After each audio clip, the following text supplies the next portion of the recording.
তো hello guys, আজকে আর একটা ব্লগ ভিডিও নিয়ে চলে এলাম। তো দেখতেই পাচ্ছ তিনজন মিলে চলে গেছি। তো কোথায় গেছি, কী জন্য গেছি, সেইটা অবশ্যই ভিডিওর টাইটেল আর থাম্বনেল দেখে কিছুটা আন্দাজ করতে পেরেছো। তো হ্যাঁ, ভীম মেলা হচ্ছিল, অর্থাৎ আমাদের যে পাশের গ্রাম বাজুয়ায় সেখানে ভীম মেলা হয়। তো সেই ভীম মেলা দেখতেই চলে গেছি। রাত্রের বেলা একদম মাঠের মধ্যে হচ্ছিল এবং লাইটের এফেক্টসগুলো ফোনে খুব আসছিল বলে ঠিকঠাক ক্যামেরাটা ক্যাপচার করতে পারেনি। তো সেই সব দেখে এখানে চলে এসেছি ভীম ঠাকুরের কাছে, একদম মূর্তির সামনে। তো মূর্তির সামনে প্রচণ্ড ভিড় ছিল বলে সেই রকম কাছ থেকে যে তুলতে পারিনি, কিছুটা কেমন দূর থেকেই তুলতে হলো।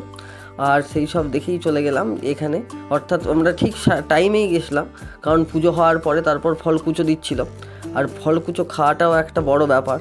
তো সেই জায়গা থেকে চলে গেলাম এবং সেখান থেকে এই যে ফলকুচো নিলাম, কিছু কেমন খেয়েও ছিলাম।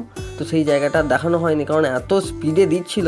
তো সেখান থেকে ভীম ঠাকুরটা খুব সুন্দর করেছিল, সেটা আপনাদের সামনে তুলে ধরলাম। এবং আজকে ভীম পুজো ছিল এবং দুদিনের প্রোগ্রাম হবে, তার জন্য দুদিনের স্টেজ করা আছে অলরেডি। এছাড়াও আরও অনেকে আছে যারা বসে পুজো দেখছিল, এরপরে তারাও প্রসাদ খেলো। তো শুধুমাত্র এখানে ভীম ঠাকুরের মেলার জন্য শুধুমাত্র ভীম ঠাকুরই নেই, তার পাশাপাশি কিছু কেমন দোকান, অর্থাৎ এই যে ঝিলপি, গজা, লাড্ডু, লবঙ্গলতিকা, এছাড়াও একটা রেস্টুরেন্ট আছে।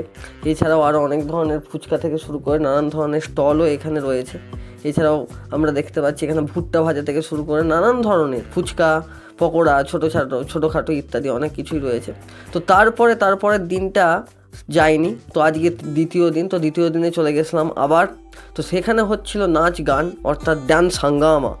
তো যেই দিন পুজো ছিল সেই দিন লোক সেই রকম বেশি থাকেনি, কিন্তু যেই দিন পুজো নেই, অর্থাৎ যেদিন ডান্স বা কোনো প্রোগ্রাম, সেই দিন ভীমতলায় গাদাও, তার মানে বোঝাই গেল পচা খদ্দের এই দুনিয়ায় বেশিই হয়।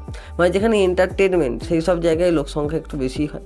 তো আরও একবার ভীম ঠাকুরকে প্রণাম করে তো এবার গানের দিকে ফোকাস করা যাক। গান তো দেওয়া যাবে না কারণ ইউটিউবে কপিরাইট দিয়ে দেবে, তার জন্য দিতেও পারছি না। তো এখানে যেইটুকু তোমাদেরকে দেখাচ্ছি সেইটুকুই দেখো, পরবর্তী কাজ যদি লাইসেন্স করা যায় তখন না হয় গান দেওয়া যাবে। তো ওখানে গান হচ্ছে, এখানে আবার দেখছি এই কাকু আবার এমনি দর্শকদের মধ্যে থেকে নাচতে শুরু করে দিয়েছে।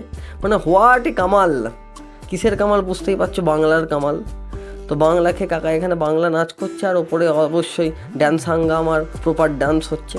তো সেই সব দেখতে দেখতে এবং তোমাদেরকে দেখাতে দেখাতে আমি চলে এসেছি আমার পেট পুজো করতে। অর্থাৎ যেখানেই যাই পেট পুজো করা ইজ মোর ইম্পর্টেন্ট। তো এই যে দুজন স্যাঙার চলে গেছে, আজকে আবার সেই স্যাঙারটা বাদ। তো সেখান থেকে নিয়ে নিয়েছিলাম মোগলাই। তো মোগলাইটা ভেবেছিলাম যে গরম গরম ভাজবে, জাস্ট তুলে দেবে, খাবো, খুব ভালো হবে। কিন্তু আর এই যে দেখছো ছেলেটা, সব থেকে লুচ্ছা মার্কা ছেলে, পরে আমি ওর ব্যাপারে সব বলছি। তো এখান থেকে আমাদেরকে ফুচকার কাউন্টারে চলে এসেছিলাম। তো যেটা বলছিলাম আর কি, যে এখানে ফুচকা বেশ সুন্দরভাবে মাখা হচ্ছে। ফুচকা মাখার পর এই যে আমার হাতেও বাটি, সাঁতের হাতেও বাটি দিয়ে দিয়েছে। এরপর ফুচকা বের করে ফুচকাকে ফুটো করে গুঁজে দিয়ে গোলাপ জল বলছি, ওইটা হচ্ছে কিসের জল, তেঁতুল জল দিয়ে সার্ভ করলো। আর তারপরেই সেইটা খেয়ে এখানে চলে এসেছিলাম। এখানে কিছু কেমন মানে চাউমিন, রোল থেকে শুরু করে নানান ধরনের পকোড়া টকোড়া, ভেজিটেবিল ইত্যাদি ভাজছিল। তো সেখান থেকে এক প্লেট ভেজিটেবিল নিয়ে নিলাম, যার দাম পড়েছিল 10 টাকা। তো সেই সব খেয়ে আমরা এবারে আবার শেষকালে একটা খুব সুন্দর ডান্স হচ্ছিলো, সেইটা দেখালাম। তো ঠিক আছে, ভিডিওটা খুব ছোট হলো, ভিডিওটা এতটাই।